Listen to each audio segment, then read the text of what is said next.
Aí, cara, na mesma hora, e eu não tô dizendo, e olha, assim, pela longe de mim que eu tô fazendo correlação, mas na mesma hora que eu tava ouvindo a música, ouvindo, tomando vinho e enfiando o negócio, veio no meu telefone o pessoal me mandando uma fala do Miller ontem, dizendo que o Diego Fernandes, que tá aí de novo na tela, falou que faria um anúncio aos dias 16 de dezembro desse ano e que seria uma bomba, né? Que o Miller falou, que seria um grande anúncio para a torcida São Paulina. Bom, por que 16 de dezembro? Para quem não lembra, o São Paulo tem no dia 25 de janeiro seu aniversário oficial. Mas 16 de dezembro foi a data da reinauguração do clube. Foi quando o clube reabriu as portas depois de ter fechado, para quem não se lembra, em 1935. E aí essa data também ficou sendo comemorada por muitas pessoas, tá? Então tem todas essas coisas aqui relacionadas à data do São Paulo. Então ele colocou essa data, obviamente, porque tem uma data emocional para o São Paulo, e ele disse que teria uma bomba, assim, para apresentar para a torcida do São Paulo uma grande notícia. Eu vou repetir para vocês rapidamente o histórico. O Diego Fernandes conversou com conselheiros da situação e oposição na última semana, não conseguiu ganhar muito ânimo, ele não teve muita euforia com base de quem ele conversou, porque ele não tinha um projeto estruturado como a gente abordou na semana passada, ele não apresentou garantias bancárias, ele não apresentou nada no final das contas, apresentou ideias. Então, sobre o Diego Fernandes, não estou fazendo publicidade, não estou fazendo nada, mas eu não vou mentir e não vou ficar me escondendo de falar sobre os assuntos que estão rolando. Ele botou para o Miller isso ontem na Gazeta Esportiva, que inclusive estava com o PVC lá, depois é que fui puxar o trecho para ver mesmo, que me mandaram, e compartilho aqui com vocês essa informação que ele disse que daqui a um mês ele vai apresentar uma bomba aí para a torcida do São Paulo e vai falar sobre essas coisas todas, tá? Então tem esse negócio, mas eu relembro a vocês, e o próprio Valentim Furlan ontem também confirmou, conselheiro de oposição Caio Forjais, que inclusive vou entrar em contato com ele para a gente marcar uma conversa, porque ele se disponibilizou a bater um papo comigo e aí ele vai falar aqui com vocês também, lembrando que ele é de oposição. E também vai falar, porque ele teve uma conversa com o Diego Fernandes, então acho que vai ser bem bacana esclarecer para vocês sobre esse negócio. Agora, quem disse que ia fazer isso foi o Miller na Gazeta Esportiva, não fui eu, e não foi nem o Diego Fernandes, ou seja, é uma coisa que eles ali falaram e soltaram isso no finalzinho do programa. Para a gente poder caminhar da programação da semana para vocês. São Paulo folgou no sábado, trabalhou ontem, trabalha hoje, quarta e depois terça, quarta e depois se prepara para o clássico de quinta. O São Paulo, depois do jogo de quinta, o São Paulo volta, treina na sexta o regenerativo, no sábado faz uma atividade e às 16 horas vai para Santos para se preparar para o jogo contra o Juventude. Essa é a programação da semana para vocês entenderem com relação a isso, do São Paulo. Ontem também tivemos algumas polêmicas relacionadas a, por exemplo, o Arboleda aparecer com foto em que ele estava numa balada, o pessoal fala, mas ele não está lesionado, etc. Meus amigos, seguinte, a lesão do Arboleda, ela não é uma lesão que impede o cara de andar, ela não é uma lesão que impede o cara de sair de casa. É diferente do cara estar com uma muleta, do cara estar completamente fudido. O tratamento do Arboleda é um tratamento que ele está fazendo em paralelo. Ele treinou ontem no CT da Barra Funda, antes que muita gente faça, eu perguntei isso. Ele ontem esteve no CT da Barra Funda fazendo um trabalho de recuperação física para a lesão que ele está tendo, e de noite ele saiu com os caras. Eu acho que está tendo um certo exagero com algumas coisas, porque assim, o Arboleda, quando vestiu camisa do Palmeiras, o Arboleda, quando estava pulando de janela para a piscina, que tinha um abismo de distância, assim, para poder fazer merda. Eu critiquei lá atrás. Mas o cara sair para tomar um negócio com os amigos, o Arboleda posta foto do carro, os caras xingam ele hoje. Então, assim, acho que, de novo, eu peço para vocês, rogo bom senso nas coisas, para a gente ter mais calma. Claro que o Arboleda podia se preservar nesse momento e não ficar aparecendo. Mas, gente, o Arboleda está aqui desde 2017. É o cara mais antigo da gente. Não dá para dizer que o Arboleda representa o São Paulo quando ganha. Ah, tá vendo? Ele fala só fica quem quer São Paulo. Ele representa o São Paulo, tá aqui no São Paulo há 8 anos. E daí, quando o cara vai tomar uma com os amigos dele, que é uma coisa que o Arboleda sempre fez, a gente falar que ele é um vagabundo, que não é profissional. A lesão dele, ele trabalhou ontem. A lesão dele, não tô passando pano para jogador. Só que eu tenho que falar a verdade. O cara treinou ontem, tá? Ele treinou ontem, ele fez trabalho físico dentro do Refis, lá na programação, e depois saiu de noite, tá? Só para a gente poder falar sobre isso. O próprio Marcos Antônio também publicou que estava saindo, né? Tá até aqui a fotinho dele aqui, ó. Fotinho dele com a camisa, ele falando que é alinhado e na postura com o meu manto onde quer que eu vá. O Marcos Antônio podia ter ido para uma roda de samba e também tá machucado. Só que ele não postou que estava na balada, a galera nem sabe. Então, assim, calma na hora de fazer as análises. A gente nem sabe o que o Marcos Antônio foi. Se o Arboleda tivesse jogando uma pelada, tivesse fazendo alguma coisa, mas o cara trabalhou ontem. Então, assim, gente, bom senso nas coisas. Vão apoiar os jogadores nesse final de ano. O São Paulo tem que fazer uma lição de casa de DM, reestruturação, as coisas estão acontecendo, que inclusive o Globo Esporte noticiou uma semana depois que eu dei a notícia aqui para vocês, e não deu crédito. Semana passada eu vi a Joana Assis fazendo um escândalo, com razão, porque tinham pegado uma informação dela e não tinham dado crédito, mas na hora de dar crédito também pra gente, porra, olha, eu vou falar uma coisa pra você, é um negócio foda, tá? Pausa de 5 segundos para pedir a sua ajuda ao nosso canal com o seu like e se inscrever se ainda não for um inscrito.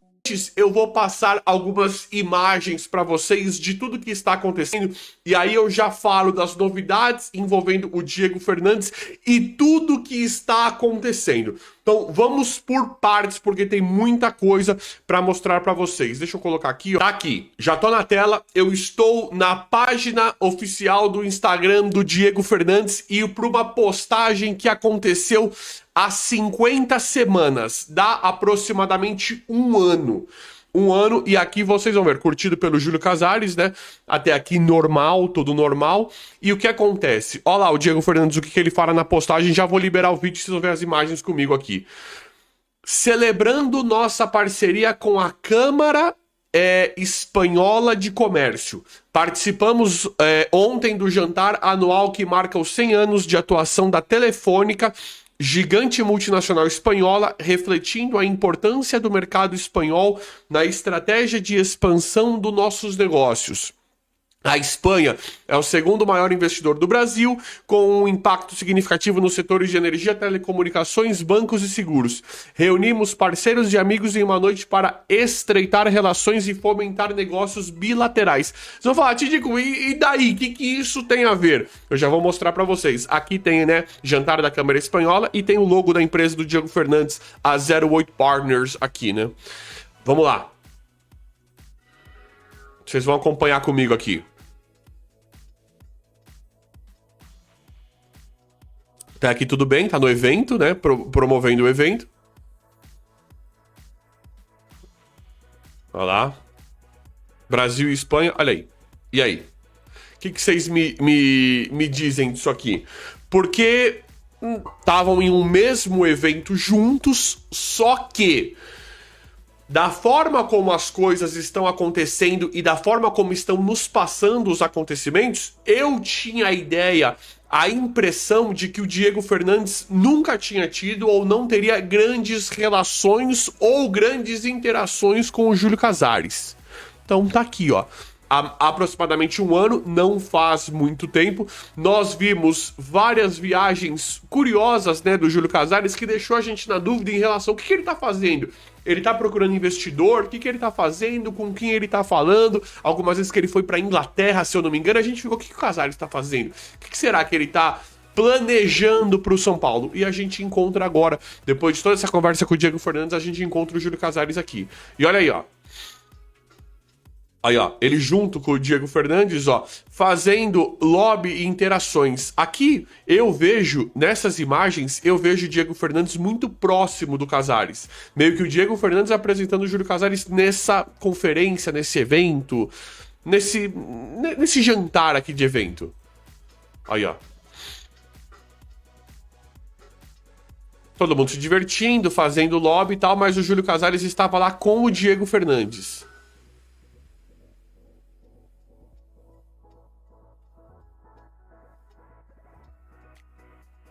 Olha, ó. O Diego Fernandes apresentando pessoas pro Júlio Casares aqui embaixo, estão vendo? Júlio Casares, ó, na mesa aqui, ó.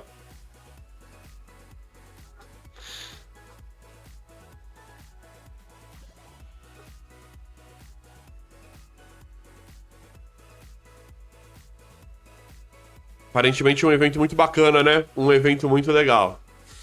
Aí, ó.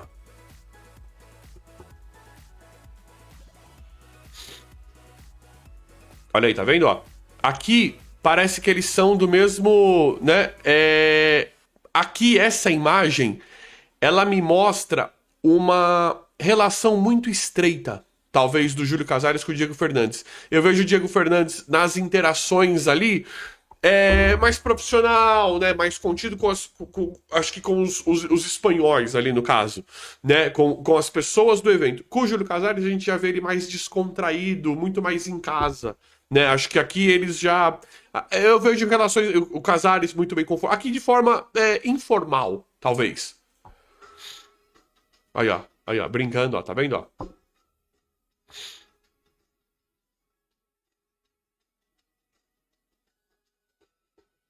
É isso. Então, pra mim, galera, é no mínimo curioso, porque pelo que estavam falando, né, por tudo que a gente via, aparentemente não tinha grande amizade ou grandes interações do Júlio Casares com o Diego Fernandes. Da forma como o Diego Fernandes chegou agora no São Paulo, deu a entender, pareceu que o Júlio Casares nem conhecia o cara, ou conhecia de ouvir falar e tal, mas há 50 semanas, há aproximadamente um ano mais ou menos, acho que é mais ou menos isso, são 50 semanas, há quase um ano, já estavam juntos em um evento e aparentemente teriam sim um bom relacionamento. E agora é aquilo que eu falei pra vocês, né? Nós precisamos, o Diego Fernandes, ele faz parte dessa nossa esperança para tirar essa gestão horrorosa que está no São Paulo, tão nociva, tão patética, tão incompetente, para profissionalizar o departamento médico, para melhorar tudo, porque tá tudo caminhando infelizmente muito mal, para melhorar o futebol, para ter cobrança em cima dos jogadores, para arrumar as despesas, as dívidas. Nós já vimos que essa gestão ela não é capaz, eles não sabem valores de jogadores da base. Nós precisamos de uma valorização imediata no São Paulo. Então o Diego Fernandes, neste momento, é a nossa maior esperança no São Paulo Futebol Clube para tirar essa gestão. E eu estou trazendo e acompanhando sempre aqui para vocês todas as interações, todas as movimentações, e eu alertei vocês de que iriam falar sim, de que o Diego os conselheiros já desanimaram. É óbvio, né? Um cara que chega que pode melhorar alguma coisa, é óbvio que essa corja que tá lá não vai querer aceitar, não vai querer fazer. Então as notícias já vêm de que desanimaram, Diego Fernandes não se entusiasmaram com as propostas do Diego Fernandes. É óbvio, ele quer melhorar o São Paulo, né? Ele quer profissionalizar, tentar uma SAF, um investimento, fazer um meio de campo bacana. É óbvio que esses caras não vão querer. Só que eu já tinha alertado para vocês que isso iria acontecer, é aquilo que eu falei. Numa guerra, o São Paulo hoje nós enfrentamos uma guerra. Na guerra, a primeira coisa que morre é a verdade. Então, eu não tô falando que estão mentindo ou não, só que vira uma guerra de narrativas. Chega várias informações e em muitos momentos nós não sabemos no que nós podemos acreditar. Então, eu estou depositando todas as minhas esperanças nesse Diego Fernandes, ou pelo menos gostando dessa primeira atitude de esboçar uma mudança no São Paulo para mudar esse formato, esse esquema ultrapassado, inútil, incompetente de gestão que infelizmente nós estamos vendo há muitos anos. Todos depositando muita esperança no Diego Fernandes e querendo acreditar, querendo gostar, sendo um entusiasta da ideia. Aí a gente viu recentemente que teriam já escanteado o cara, não querem parar pra ouvir. Primeiro o Casares ia falar com ele, depois fala que o Casares não falou com ele, foi o ontem. Não chega, a conversa não chega. Agora falam que os conselheiros não gostaram do que ele apresentou. Quais as posições que o São Paulo buscará reforços para 2026? Mandei essa pergunta para um dirigente do Tricolor na live desse domingo. E na manhã dessa segunda-feira a resposta apareceu por aqui. São Paulo dará prioridade a um camisa 10 e essa busca se dá antes mesmo do problema de saúde com o Oscar. São Paulo também sonha com a contratação de um segundo volante com bom recurso que possa jogar ao lado ou para concorrer com o Marcos Antônio, além de um zagueiro canhoto que dispute posição com o Sabino. Essas são, hoje, as 3 prioridades no elenco do São Paulo. Importante registrar que, se o Oscar de fato se aposentar, o São Paulo vai ao mercado em busca de mais 2 ou 3 reforços. Isso porque garante um alívio em sua folha salarial de R$ 2.300.000 mês. São Paulo paga R$ 1,5 milhão ao Oscar, outros 800 mil são bancados pela patrocinadora Master, e o São Paulo entende que teria esses 2.300.000 para buscar novos reforços. Temos novidades e boas notícias envolvendo o Oscar? Ótimas novidades. Boa. Ele ganhou alta, né? Teve alta, vai para casa, vai ter um período de descanso para se recuperar dessa maratona que foi aí de exames e maratona emocional também, principalmente da questão da saúde, da questão do coração. O São Paulo não dá prazo para ele voltar ou se reapresentar ali. Isso vai ficar muito a critério dele. O Oscar daqui para frente, a gente vai esperar muito um movimento que vem do jogador, um movimento que vem da família, e o São Paulo idem. Então o São Paulo não pretende chamá-lo para congelar contrato, para romper contrato, para discutir qualquer tipo de diminuição de contrato. O São Paulo mantém aquilo que tem de compromisso com o jogador e respeitando principalmente a família e respeitando a saúde do atleta e a figura do atleta. Então, assim, por mais que muita gente reclame, não vai mais jogar, não tem que pagar o salário de um cara que não está jogando, assim, isso fica muito nessa superfície da rede social. O São Paulo está tratando isso muito olhando para o lado humano. Claro. Então, assim, o Oscar não tem prazo, como eu disse, para voltar, e a questão dele, da tomada de decisão dele, Bruno Andrade tem também bastidores sobre isso, é uma situação que vai depender, é um movimento que vai depender muito dele. Então, assim, o Oscar vai tomar a decisão após conversar com a família, filhos, parentes próximos, e aí tomar essa decisão se para ou não. As próprias questões de exames, isso ainda é tudo muito recente. Quando foi que aconteceu? Foi na metade da semana passada? No meio da semana passada. Exato, né? Então, quarta-feira. Na quarta-feira, exato, não é, Bruno Andrade? É muito recente para você já ter uma decisão, para você já ter algo definitivo que envolve a carreira de um jogador, Bruno. É muito recente para ele, para a família, para o São Paulo. É muito irresponsável para muita gente que já vem cravando que o Oscar vai rescindir contrato, que vai parar de jogar. Enfim, a gente tem que ter muita responsabilidade e cuidado nessa hora. É muito na linha do que disse o Hernan agora mais cedo. É uma decisão que ele vai tomar sem qualquer pressa, conversando com a família, conversando com as pessoas mais próximas, conversando com o próprio São Paulo, que reforça o que disse o Hernan. Não tem qualquer pressa, falou assim, olha, Oscar, tome o tempo que for necessário para você se recuperar, para você ponderar, para você cogitar, para você avaliar se vai ou não vai continuar a carreira. Claro que conversando com pessoas próximas ao Oscar, e aí é só um feeling dessas pessoas, é uma interpretação dessas pessoas, que ao que tudo indica, o mais, provável é a aposentadoria. Mas ninguém crava nada, até porque o Oscar não se decidiu. O Oscar primeiro está mais preocupado em pensar na saúde e na família para depois conversar com a família e analisar se joga ou não joga, se continua ou se não continua. Então é foco total na recuperação, na manutenção da sua saúde. Então, enfim, é muito cedo, é muito irresponsável. Um detalhe curioso aqui, eu digo curioso, mas falo isso com maior respeito, evidentemente.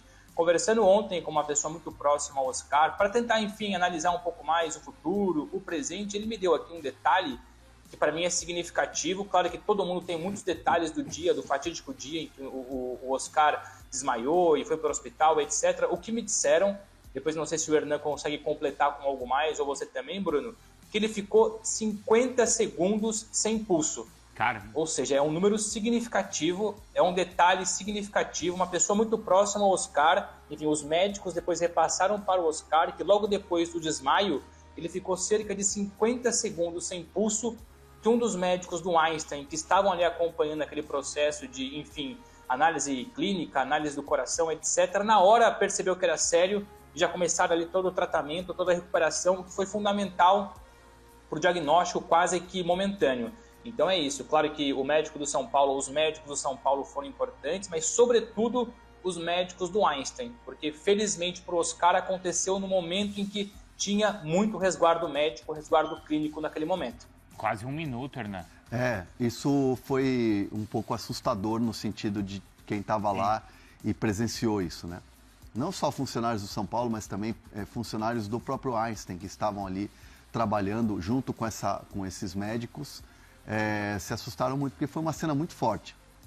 Quando ele passa mal, e tem esse desmaio, ele cai, né? Fecha o olho, abre o olho, fecha, não sabe onde está. Nesse período, nesse curto período, parecia uma eternidade. Quem estava lá foi uma eternidade para quem passou por aquele momento de sufoco. E quando o Oscar recupera a consciência, ele pergunta o que aconteceu e aí, numa de agilizar o processo, falaram para ele, não, você desmaiou, é bom você ir para o hospital.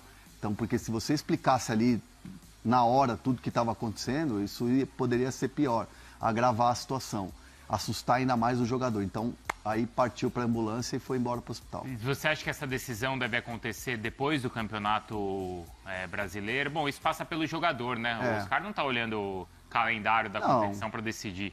Não. O Oscar, ele tem a plena consciência, e isso também conversando com uma pessoa que é muito próxima dele, mas do clube, não do entorno dele, mas uma pessoa que trabalha no São Paulo e que tem muita entrada com o Oscar. Essa pessoa me disse que narrou para ele o seguinte fato: a vida pode não sorrir de novo, né? Você teve um aviso lá quando você teve a lesão a fratura na costela. Agora teve um outro aviso, aquela coisa, tipo, graças a Deus deu tudo certo e você estava ali muito bem assistido. E aí, vai ficar correndo risco? Será que vale a pena correr risco? Né? A saúde em primeiro lugar. Então, é aquela coisa, vamos olhar para o lado do jogador, vamos olhar para o lado da saúde e, assim, continuar uma carreira que já é vitoriosa, que já é brilhante e que já é muito bem sucedida financeiramente e